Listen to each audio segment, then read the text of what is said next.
C'était une délicate et belle petite princesse aux membres menus et jolis comme ceux d'une figure de cire.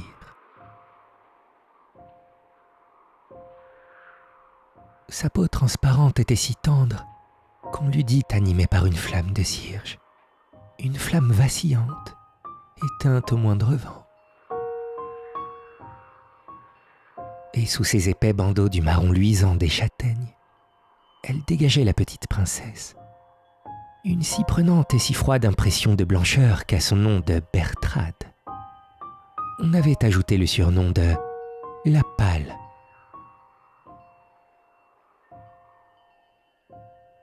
C'était le bas peuple, tandis que son père, un vieux roi belliqueux toujours occupé à guerroyer contre les païens dans les marches du Nord, l'avait baptisé sa petite rose de Noël. Et des neigeuses fleurs, en effet, Bertrade avait bien la fragilité morbide, le charme frêle et l'éclat apaisé, comme amorti par l'hiver.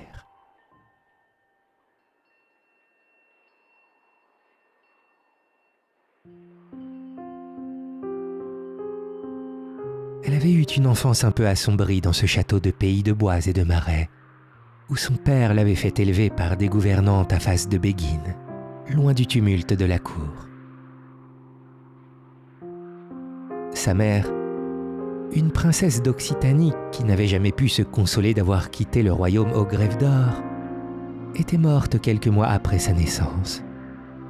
Et ce deuil précoce avait à jamais enténébré de mélancolie cette royale petite enfance désormais confiée à des mains mercenaires. Elle était née si chétive et si pâle qu'on avait longtemps craint qu'elle ne survécût pas à sa mère. Épousée presque sans apport pour la grande beauté de sa chair de lait et de ses longs yeux un peu égarés du bleu verdissant des turquoises, cette fille d'empereur à peine arrivée en Courlande y était tombée dans une étrange langueur. Un incurable regret la minait, disait-on. Des horizons de mâts, de vergues et de voilures qu'elle avait là-bas, sous les yeux, au pied même des terrasses du palais impérial, dans la ville éternellement pavoisée de banderoles et d'étendards de l'exarque son père. On n'a pas été impunément élevé au bord de la mer.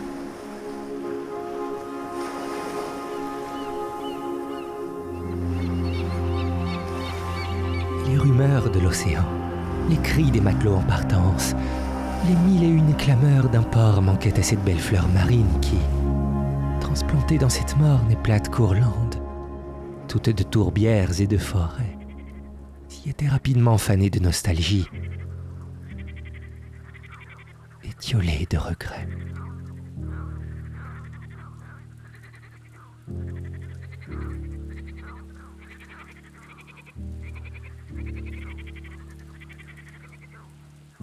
Son horreur pour les horizons de sapins et d'étangs de son nouveau royaume était devenue telle que dans les derniers mois de sa vie, elle avait fait murer jusqu'à mi-hauteur les fenêtres à meneaux de sa chambre.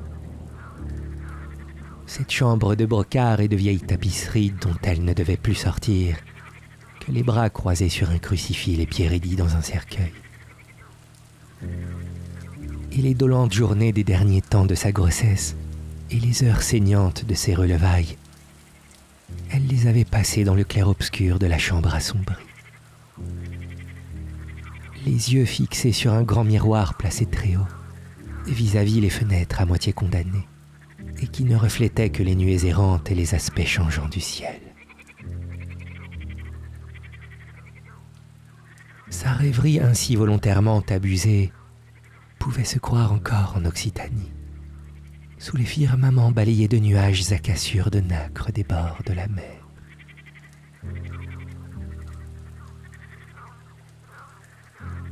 Cette obsession d'exilé avait abrégé ses jours. C'était du moins le bruit accrédité dans le peuple.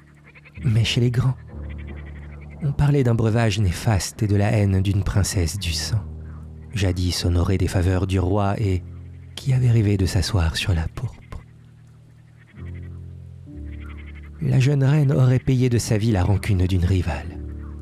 Le poison qu'on lui aurait versé devait supprimer avec elle l'enfant dont elle était grosse. Mais soit que les doses eussent été mal calculées, soit que le ciel ait eu la pitié de ces deux cadavres pour un même cercueil, la reine seule était morte et Bertrade avait survécu.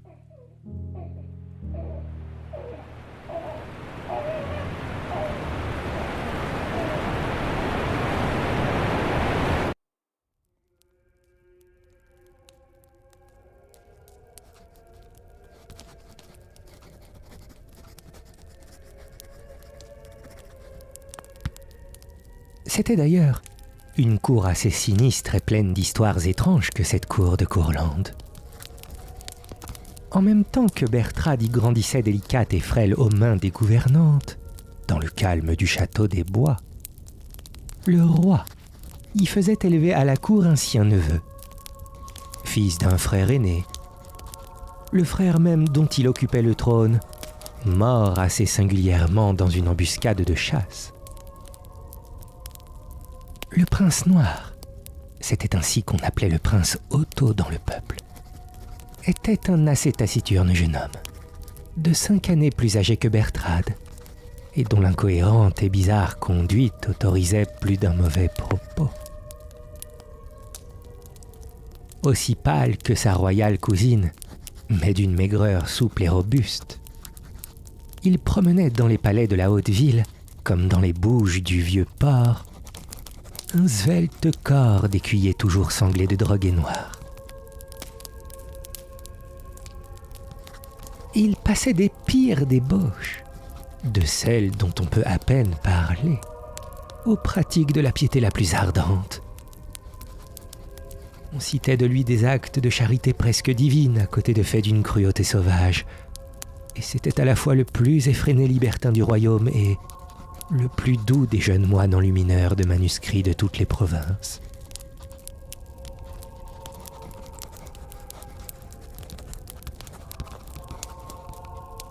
Car, dans son inexplicable sauvagerie, il lui arrivait parfois de se retirer tout un long mois dans un cloître et d'y mener la vie des postulants.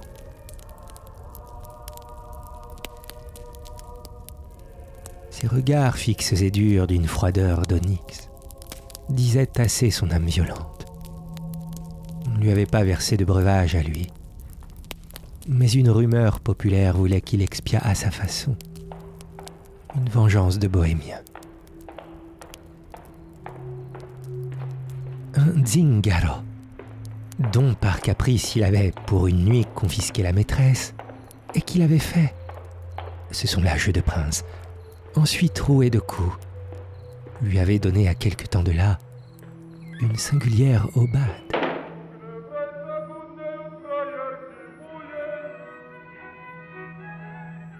Insinué on ne sait comment jusqu'aux appartements du prince, il y a toujours de la diablerie dans ces histoires de bohème, ce misérable, au lieu de planter sa dague au cœur de son ennemi, lui avait toute la nuit chanté des airs de son pays en s'accompagnant d'un violon maléficié. Un violon ou une gousla, dont les cordes étaient faites de cheveux de pendu. L'âme du supplicié, quelques bandits de sa tribu branchés au bois de justice, avait toute la nuit torturé le sommeil du prince et, depuis ce cauchemar, la raison d'Otto avait sombré dans l'inconnu.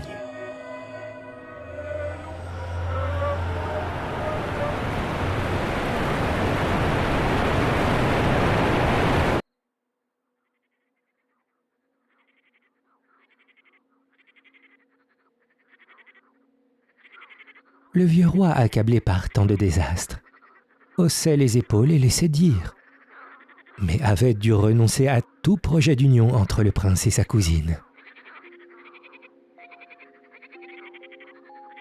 Il avait pourtant longtemps caressé ce dessein d'unir au bel Otto sa petite rose de Noël, mais il eût été cruel de livrer cette délicate et délicieuse Bertrade à ce fou maniaque et imprévu. La princesse avait alors 16 ans.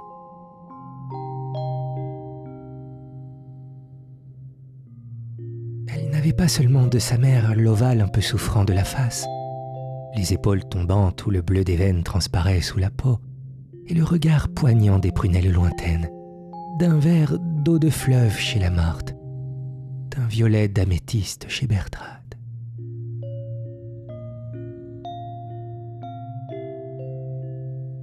De la reine, elle avait aussi hérité d'une sorte de mélancolie inquiète qui lui faisait rechercher, de préférence aux entretiens à la fenêtre et aux promenades en plein air, le clair-obscur des chambres et les vagues soliloques devant les miroirs.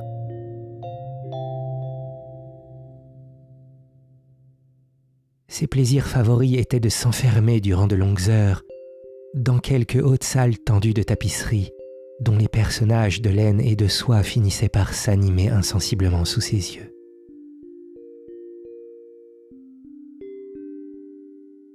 Si elle regardait le soleil, c'était à travers le chaton des bagues dont on chargeait ses doigts effilés. Et on l'avait souvent surprise au clair de lune, s'amusant à faire ruisseler dans la lumière astrale l'eau chatoyante de ses colliers. Dans toute la nature, elle ne paraissait aimer que les reflets. L'eau aussi l'attirait, et les seules fleurs dont elle souffrit la présence étaient l'iris et le nénuphar. Elle aimait au crépuscule à s'attarder au bord glacé des sources et dans le brouillard fiévreux des étangs. Mais à tout au monde, elle préférait les interminables et silencieuses haltes devant les teints figés des glaces. L'âme de sa mère semblait l'y retenir, remonter des ténèbres à la surface équivoque des miroirs.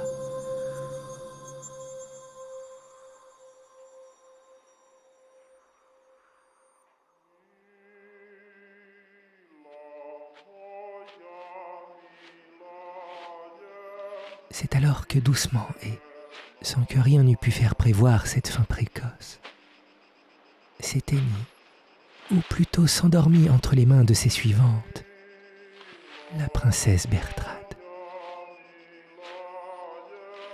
Elle était dans le 6e mois de sa 16e année, et la veille encore, avait passé la journée dans un couvent de Clarisse, où les nonnes lui avaient fait grande fête.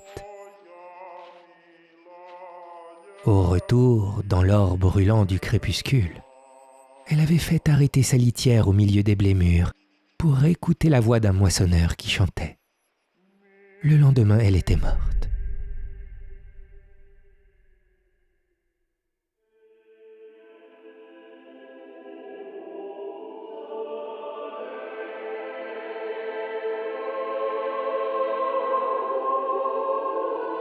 En l'absence du roi prévenu par courrier, les gouvernantes en pleurs baignèrent et parfumèrent d'essence ce pur et blanc cadavre, le vêtirent de moire et de brocart d'argent.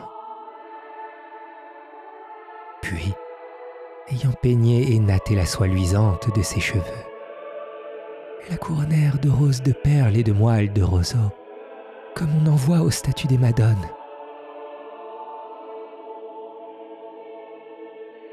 Elles joignirent sur un grand lys de filigrane d'or ses petites mains étincelantes de bagues, chaussèrent ses pieds de pantoufles de verre et, prosternés au pied d'un double rang de cierges, attendirent en grande douleur.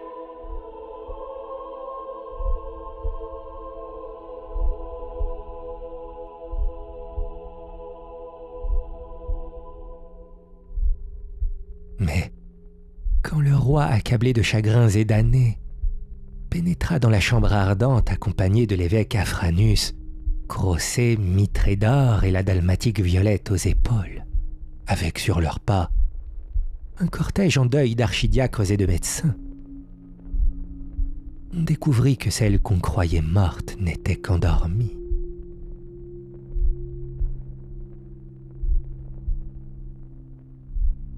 Mais de quel étrange et lugubre sommeil! Rien ne put la rappeler à la vie, ni les prières des prêtres, ni les tentatives des maîtres myrrhes et physiciens. 3 jours durant, elle demeura exposée sur un grand échafaud drapé de velours blanc, au beau milieu de la cathédrale. Durant 3 jours, des messes furent célébrées sans interruption par l'évêque et son clergé. 3 jours durant, les chants de Pâques entonnés par tout le peuple tassé dans les bas-côtés de la basilique retentirent avec le tonnerre des orgues. Et la princesse ne se réveilla pas.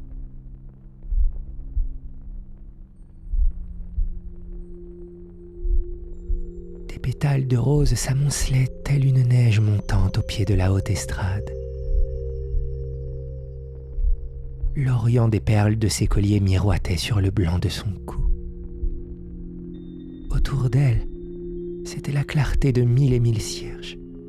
Autour d'elle, des vapeurs d'encens déroulaient leurs spirales bleuâtres et, lointaines comme inaccessibles et apparues en rêve derrière leur brume mouvante, la princesse gisait immobile.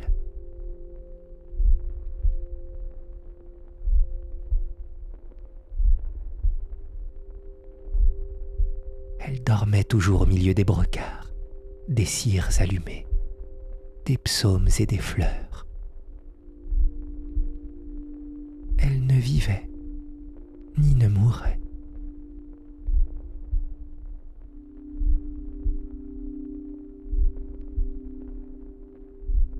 C'est alors que l'évêque Afranus eut une inspiration du ciel.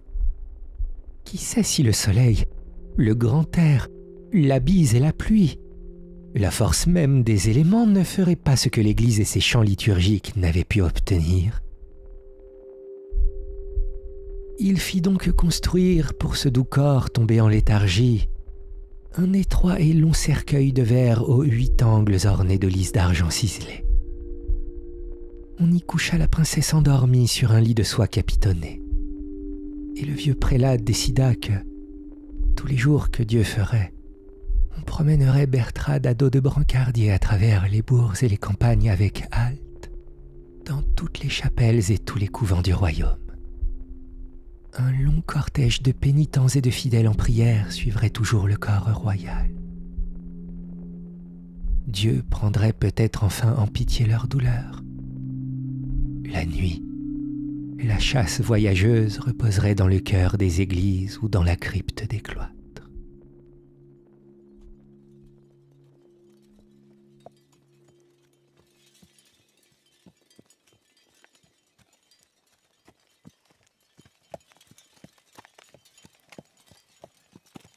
Alors ce fut par le royaume attristé, un défilé d'interminables processions.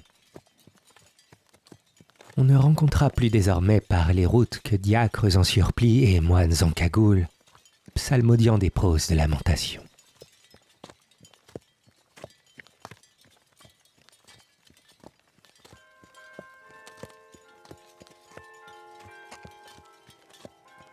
Ce n'était partout à l'orée des champs comme à l'entrée des bourgs, que prunelles ardentes et faces extatiques, que mains jointes et pieds nus, femmes du peuple, artisans, rustres et laboureurs accourus en grande ferveur sur le passage de la princesse. Par les plaines jaunes de moisson comme par les haies fleuries d'avril, de longues silhouettes encapuchonnées apparaissaient tout à coup au carrefour. De grandes bannières de soie molle sombraient, telles de hautes voilures au-dessus des récoltes. Des odeurs de myrrhe et d'encens se mêlaient aux senteurs de la terre. C'était, au milieu des encensoirs et des cires flambantes, la chasse royale qui passait.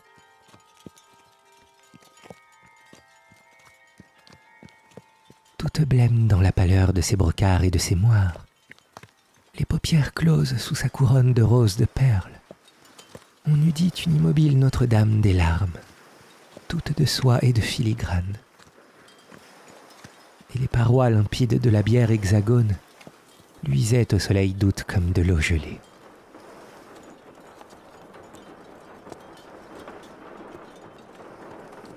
En novembre, il arrivait que les cierges s'éteignaient brusquement sous la pluie. Les hautes croix d'argent chancelaient aux mains engourdies des porteurs. La bise s'engouffrait aux bannières, et devant le blanc cercueil crépitant sous la grêle, femmes nobles et manants s'agenouillaient pêle-mêle dans la boue des ornières et, en toute saison, le glas pleurait sans trêve sur les campagnes hallucinées.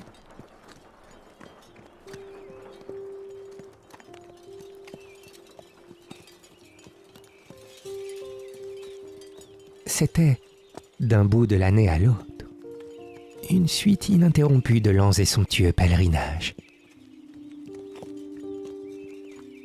Toutes les églises, tous les couvents du pays étaient visités.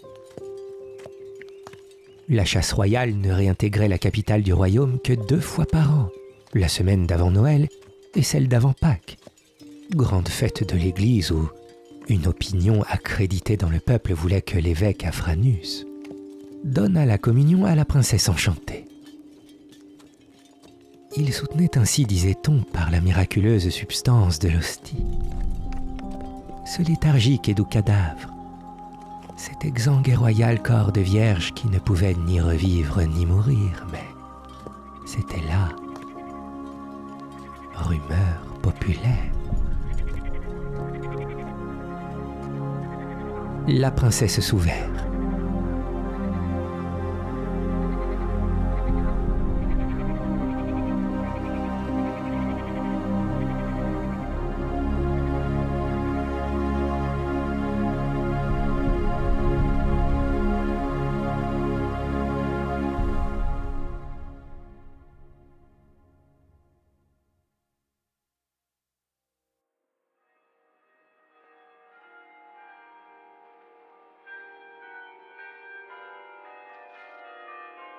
La princesse sous verre, c'est ainsi qu'on appelait maintenant Bertrade, demeurait bien exposée à la vénération des fidèles en plein cœur de la cathédrale, du dimanche des Rameaux jusqu'au mardi de Pâques et toute la semaine qui précédait Noël. Mais on n'avait jamais vu l'évêque s'approcher de l'auguste chasse. Une fois par an seulement, le dimanche des Rameaux, 6 Ursulines choisies parmi les plus jeunes de tous les couvents du royaume était admise à toucher le cercueil royal et à changer sur le front de la morte sa couronne de perles et de moelle de roseau.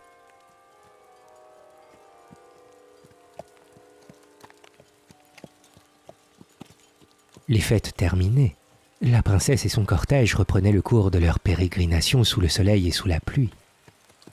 Et c'était déjà la 5e année de ces pèlerinages inutiles.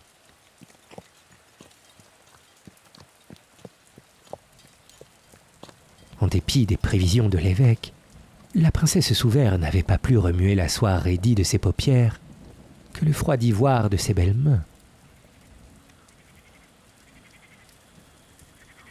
Le vieux roi, son père, tombé dans une espèce de torpeur stupide, devenu presque indifférent de douleur, avait abandonné son camp des frontières pour se cloîtrer dans le château des Bois, le château bâti au milieu des marais, où s'était éteinte il y avait plus de 20 ans la princesse d'Occitanie, mère de Bertrade, et où Bertrade, sa petite rose de Noël, devait si singulièrement s'endormir 16 années et 6 mois plus tard. Le vieux monarque vivait désormais là, dans la nuit des hautes pièces aux fenêtres murées. Seul, en face du passé surgissant quelquefois de l'eau morte des miroirs, sortant à peine de sa retraite pour assister 2 fois par an dans la ville à l'exposition de la princesse sous verre au beau milieu de la cathédrale. De là, il rentrait dans son château, dans son oubli. Des ministres régnaient pour lui.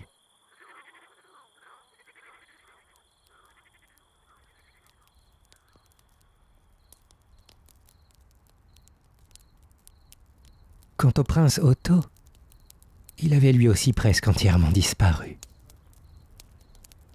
À la suite d'un bizarre accident de l'incendie d'un de ses châteaux d'été, où les plus belles courtisanes du royaume avaient tous péri d'une mort horrible, son humeur était encore devenue plus farouche. Et moitié par remords, moitié par terreur de la haine populaire qui l'accusait d'avoir mis le feu lui-même, il s'était retiré dans les forêts de l'Ouest parmi les solitudes boisées de la frontière, celles-là même qu'avoisine le nord de la Souabe, et les marches de Bohême.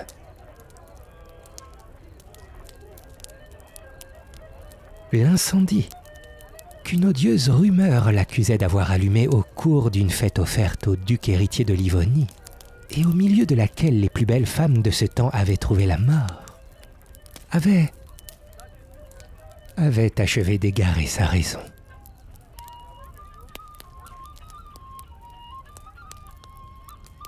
Réfugié au fond de bois impénétrables avec une poignée de mauvais garçons, il y menait, disait-on, la vie de chef de bande, celle en somme des hauts barons du siècle, détroussant le passant, tuant l'oiseau dans l'air, pillant le juif et le marchand, forçant la bête dans sa tanière, et le manant en son taudis. Et tous les pauvres gens tremblaient devant le prince noir devenu le prince rouge.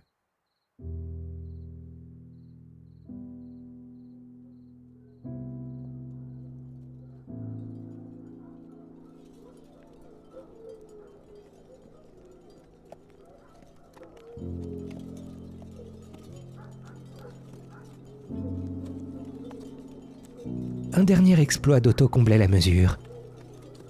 Au cours d'une de ses expéditions à main armée, embuscade ou partie de chasse, on ne savait trop, puisqu'il était suivi de ses chiens, le prince s'était rencontré à la lisière d'un bois avec le lent cortège de cierges et de croix qui accompagnait la princesse.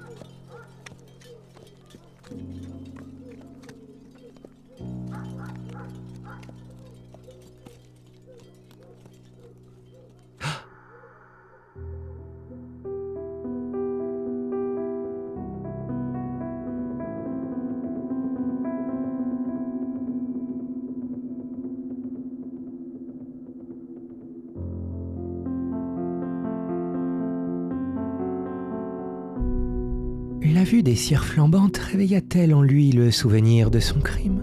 Ou le maléfice du bohémien ne fut-il pas plutôt exaspéré par les chants liturgiques? Mais un subit accès de fureur le saisit, et l'écume aux lèvres, vociférant des anathèmes. Il fonça tout à coup, lui, sa meute et ses gens sur la pieuse escorte. Culbutant moines et moignons, piétinant pêle-mêle sous les chevaux cabrés, femmes et porteurs de cire, de Christ et de bannières. Ah, ce fut une panique atroce. Une débandade épouvantable à travers la consternation des campagnes.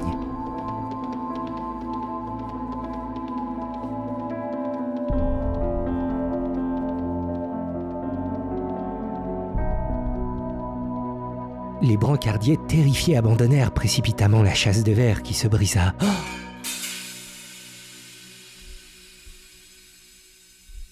Et le corps délicat de Bertrade, à demi sorti de son cercueil, glissa hors de son lit de soie pâle dans la boue grasse du chemin.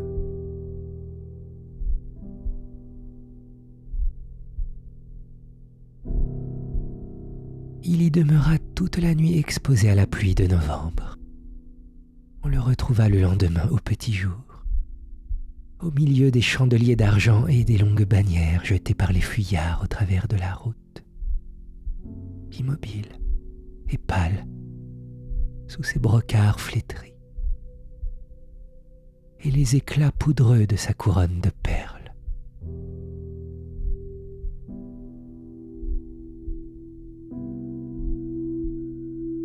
Le prince Otto, éperdu d'horreur, avait fui devant son sacrilège. Le fragile et doux corps de la princesse sous verre était donc demeuré 12 heures à l'abandon.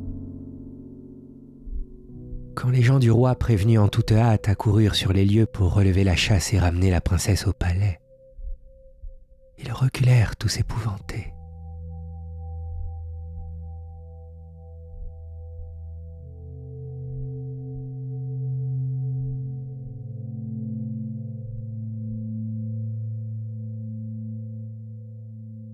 Deux rigoles de sang trempaient et raidissaient la moire de sa robe. Ses bras fuselés, qui se croisaient la veille encore sur un lys de filigrane d'or, laissaient s'épandre maintenant 2 informes moignons où du sang se caillait. En animaux féroces qu'étaient les chiens danois et les dogs anécours du cruel prince Otto. Cette meute digne de son maître s'était, dans cette chasse donnée à des prêtres, à des femmes et à des enfants, offerte une curée que n'eût point désavoué le chasseur noir. Elle avait dévoré les mains de la princesse. La Lalie fallait la curer, et le sang coulait tiède et rouge, en dépit des yeux clos et de la face blêmie. La princesse vivait toujours.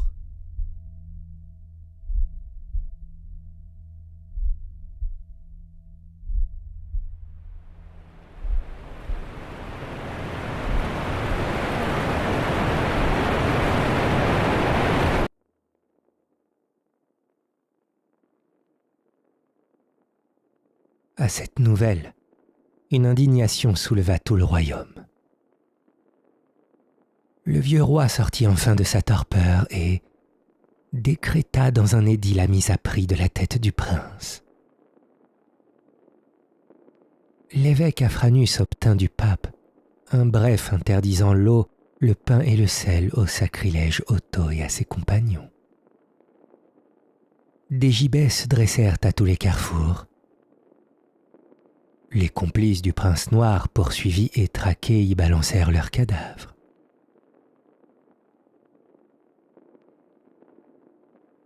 Seul le prince noir échappa, passé à temps à l'étranger, réfugié on ne sait dans quelle retraite, évanoui, à jamais disparu.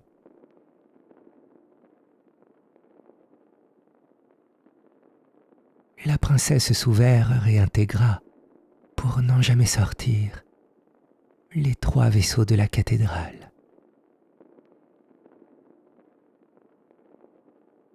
Hissé très haut au-dessus du maître-autel, au pied même du grand Christ ouvrant ses 2 paumes percées sur les stalles du cœur, elle demeura désormais offerte à la vénération des foules dans une châsse scellée à même la muraille. Une châsse cette fois, tout en cristal de roche aux angles enrichis d'anémones d'opale, et qui luisait, incendiée de reflets, avec des prismes d'arc-en-ciel au milieu des pierreries brasillantes de vitrail de 2 grandes rosaces. Les cierges brûlaient leurs flammes au-dessous d'elle. Au-dessous d'elle se balançait, tel un oiseau énorme, la grande lampe du cœur et, vertigineuse, lointaine, elle apparaissait comme un point de lumière aux yeux éblouis des fidèles, morte vivante retranchée de la vie et déjà de plein pied avec l'éternité. Déjà si près des nervures des voûtes, déjà si loin dans les hauteurs. On avait recouvert d'un drap d'or ses pauvres mains mutilées et, désormais cachées jusqu'au menton sous le somptueux linceul,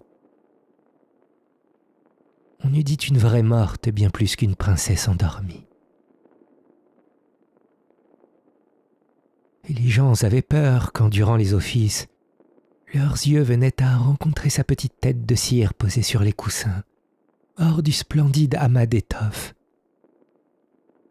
Les pieds troués du Christ semblaient pleurer sur elle le sang de leurs blessures. Et depuis longtemps déjà le vieux roi était mort.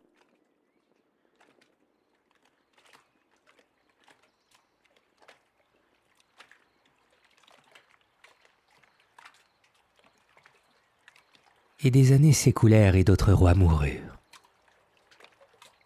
Une autre dynastie régnait sur la Courlande, des collatéraux éloignés du feu roi, qui n'avaient jamais connu la princesse Bertrade et le farouche Otto, vagues étrangers pour lesquels la martyre royale enfermée dans sa chasse aérienne n'était qu'une étrangère, une vague héroïne de conte. Des gens très âgés se souvenaient bien d'avoir assisté dans leur enfance à des cérémonies étranges. Mais les forfaits du prince Otto s'associaient malencontreusement à ces souvenirs. Ils obsédaient la mémoire du peuple et la famille régnante. Alors, dans toute la gloire et l'insolent orgueil de la Courlande unie et pacifiée, découvrit un beau jour que cette morte, juchée au milieu des bannières du cœur, avait trop longtemps attristé de son spectre les hosannas de triomphe. Cette princesse sous verre enténébrait la cathédrale. On croyait toujours, sous cette chasse funèbre, assister à l'office des morts. Oh, et cette face de cadavre apparue dans le clair-obscur des voûtes changeait en de profundis les plus beaux Te Deum. Et puis du vivant du vieux roi. N'avait-elle pas assez longtemps épouvanté les villes et les campagnes par le sombre apparat de ces dolents cortèges? L'errante princesse sous verre toujours par voie et par chemin. La Courlande hallucinée n'était pas, après 60 ans de repos, encore remise de ce cauchemar. Pourquoi éterniser à jamais dans l'esprit des foules l'abominable souvenir d'une cour de fous et de maniaques, de reines ensorcelées et de princes criminels? La mémoire d'un règne aussi tragique ne pouvait que nuire à la prospérité des autres règnes. Ce serait une délivrance pour tout le jour où ce cercueil enchanté ne serait plus là. Ce que veut l'empereur, le pape le bénit. Ce que veut le roi, les prêtres l'encensent.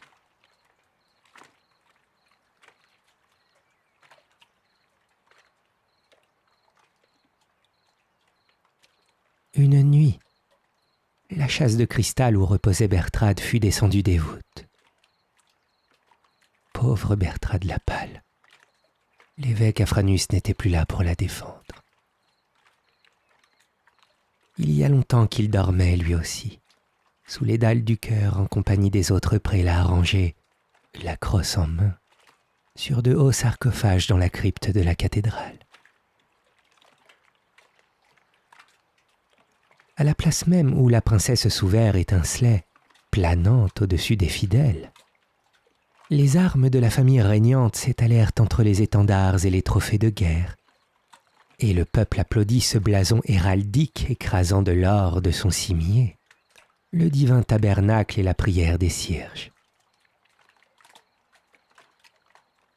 Une chapelle latérale avait reçu la chasse de Bertrade. Elle y vieillit dans l'ombre, objet des dévotions de quelques pauvres vieilles femmes, des survivantes de l'ancien règne qui peu à peu ne vinrent plus. Sainte sans miracle, qui ne guérissait ni les lépreux ni les paralytiques, elle tomba bientôt dans l'abandon. Les petits clercs chargés d'entretenir la lampe devant sa splendeur spectrale se firent eux aussi négligents. Les parois de cristal devinrent poussiéreuses, les opales des angles se ternirent, des araignées y tendirent leurs toiles, et ce fut comme un second suaire filé autour de la princesse sous verre par le silence et par l'oubli.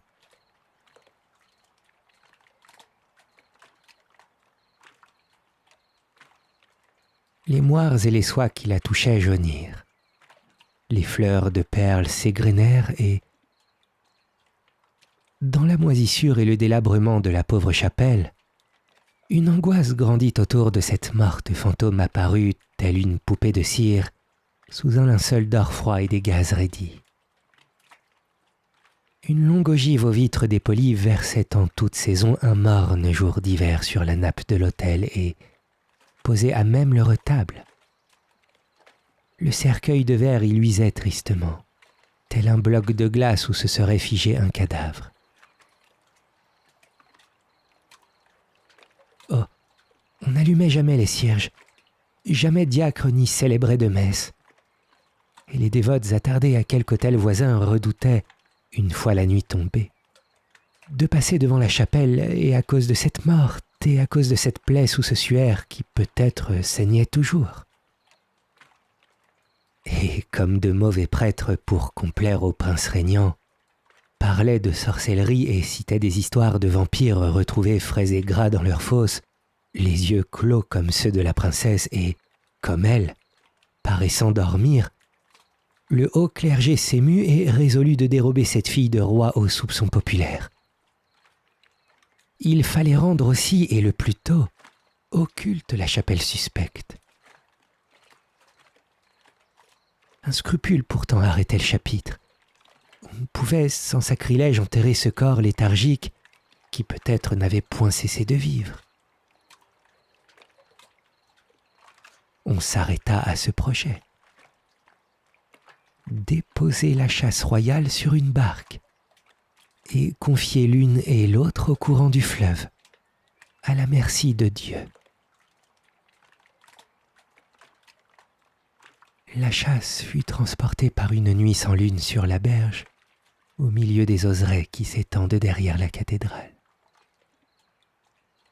La princesse y fut furtivement embarquée à bord d'un bateau plat sous les yeux de l'évêque, assistée de 3 diacres. Des feuillages de houx et des branches de pin formaient un lit de verdure autour d'elle, car Noël était proche et le houx et le pin chassent le mauvais esprit.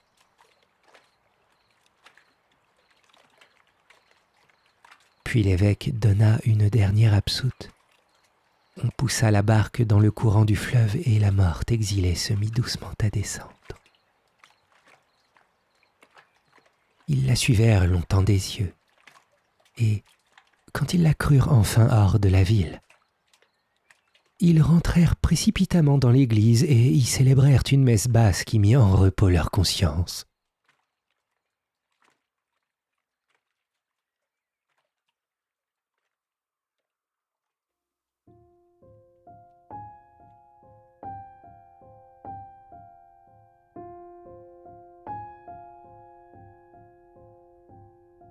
Au loin, très loin, vers le château des bois sous le vent froid de la nuit, la princesse sous verre descendait les eaux lentes qui serpentent et se traînent au milieu des marais.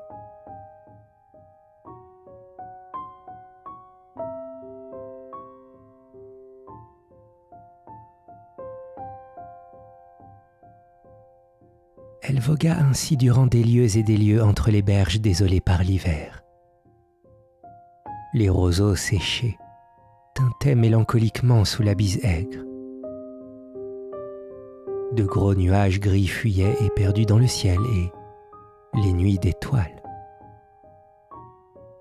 De grandes ombres noires s'enlevaient lourdement au-dessus des étangs. Elle tournoyait un instant avec des cris plaintifs alentour de la barque et puis fuyait au loin comme en grande détresse.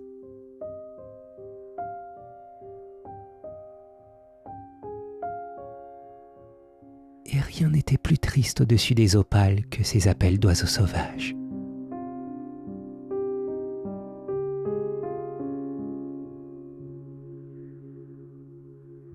Et la princesse sous verre continuait de glisser sur le fleuve, indolente, entre les rives engourdies par le gel. Et personne n'accourait pour saluer son passage, elle, dont les pèlerinages pieux avaient jadis soulevé tout le pays.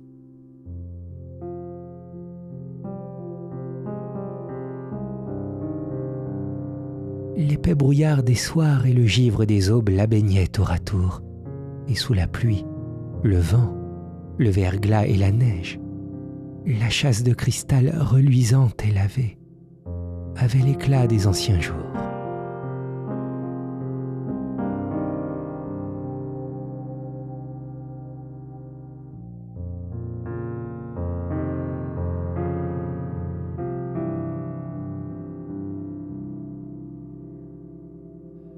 L'antique château des bois de sa première enfance la vit rôder ainsi, toute une longue journée au milieu des marais qui l'entourent. Mais le vieux gardien qui seul eût pu la reconnaître était devenu aveugle.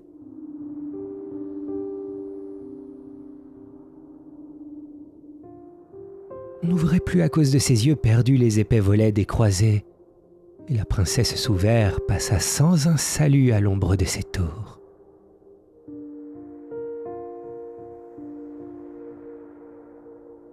Et les rives recommencèrent plus mornes, plus plates et plus glacées à mesure qu'elles s'enfonçaient vers le nord. C'étaient des étendues de boue durcie où d'innombrables tiges de roseaux ondulaient à perte de vue, et pas un filet de fumée ne montait vers le ciel.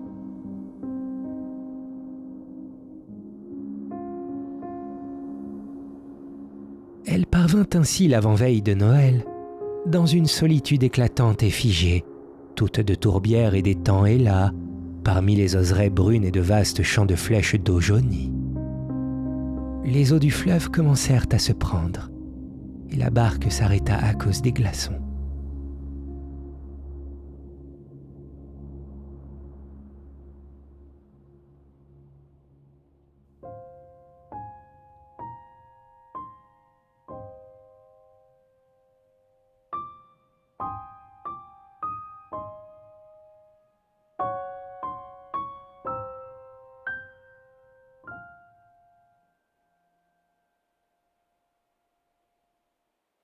Une infinie détresse pesait sur ce paysage dont l'air semblait gelé et muet. On était à la veille de Noël, et pas un son de cloche vibrait sur les plaines. Et pourtant les toits et le clocher qui pointaient à quelques pas de là au-dessus d'un rideau de roseaux secs et blêmes étaient bien les toits et le clocher d'un couvent. Étrange moustier en vérité. Ce couvent d'hommes engourdis par l'hiver dans ce morne et dolent paysage et dont pas une sonnerie, pas un chant liturgique ne réveillait la torpeur à la veille de la plus grande fête de l'Église, à la veille de Noël. Étrange couvent. Depuis plus de 40 années déjà, on n'y sonnait plus les cloches, on n'y chantait plus de psaumes et, comme tombé en léthargie, il se taisait au milieu du silence assoupi des marais. Telle était la formelle volonté de son prieur, un plus étrange vieillard à la barbe toute blanche et qui bientôt allait mourir.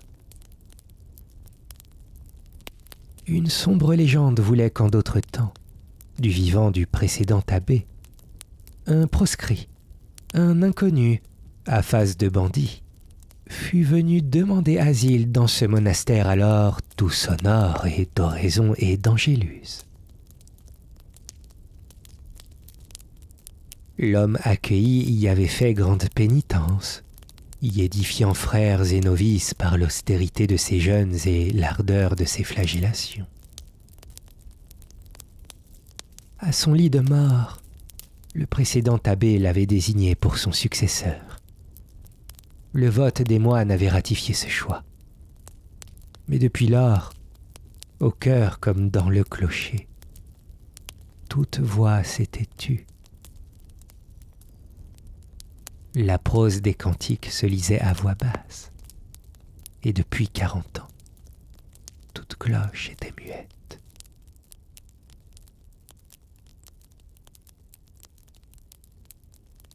Le nouvel abbé avait imposé le silence à la communauté.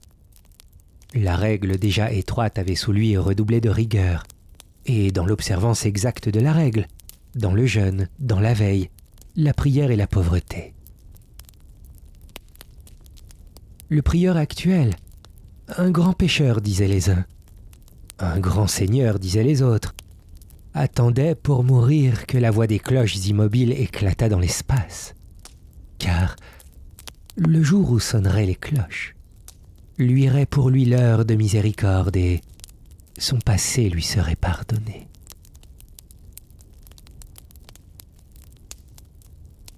Cette nuit-là, sous la neige qui commençait à volter sur les préaux, les moines quittèrent un à un leurs cellules et se rendirent au chœur pour la messe de minuit. C'était désormais une messe basse sans hymne d'allégresse, sans chant de bienvenue.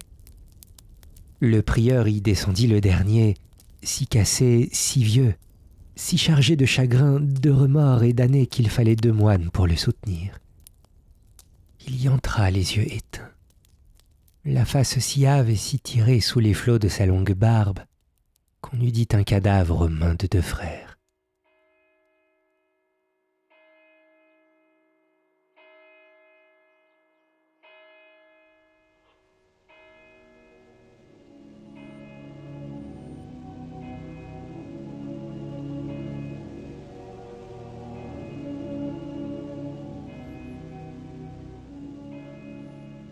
Mais à peine eurent-ils paru tous les 3 sous le porche qu'une claire et joyeuse sonnerie les salua dans les airs.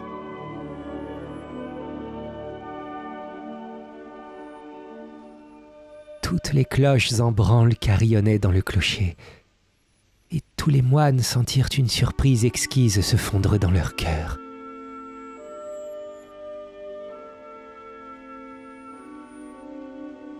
Ils sortirent tous en grande hâte hors de l'enceinte du cloître et se répandirent en joie sur la berge pour voir quel ange du Seigneur était descendu dans la tour.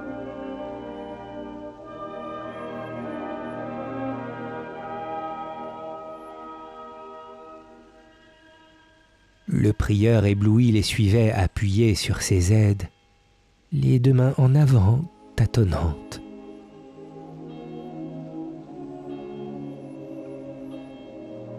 Les cloches sonnaient seules à toute volée, mais au milieu du fleuve, arrêtée par les glaces, la princesse sous verre rayonnait étincelante d'une surnaturelle clarté. Autour d'elle, la neige floconnait douce et lente, et sous le translucide reliquaire de cristal, son front transparaissait couronné de roses de Noël, non plus factices, mais fraîches et closes.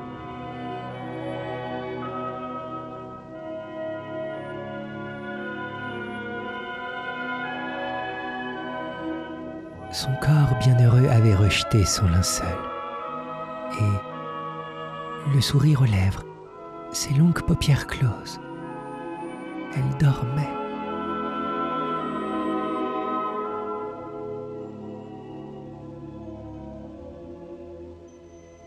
Tenant entre ses mains redevenues pures et belles, ses pauvres mains jadis dévorées par les chiens, une énorme gerbe de roses rouges, du rouge même du sang de ses plaies. Et le prieur étant tombé à genoux, comprit que Bertrade était morte, qu'elle avait pardonné.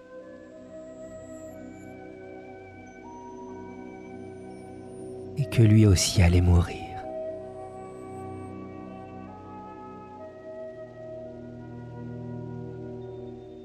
À lui son cruel bourreau, à lui le farouche Otto. Le sinistre prince noir devenu le prince rouge, aujourd'hui moine et repentant. Elle venait en signe d'absolution apporter la gerbe éclatante et vermeille, les roses symboliques écloses de ses plaies, les fleurs de son sang. Il essaya de faire amener la barque au rivage, mais la glace se rompait sous les pas des frères laids, les harpons tombaient à l'eau, et il fut impossible de l'atteindre.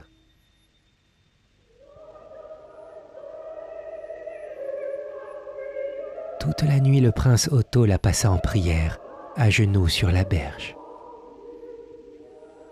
Sous la neige tombante, on avait allumé de grands feux. Les moines rangés autour chantaient tour à tour l'Hosanna et le Miserere.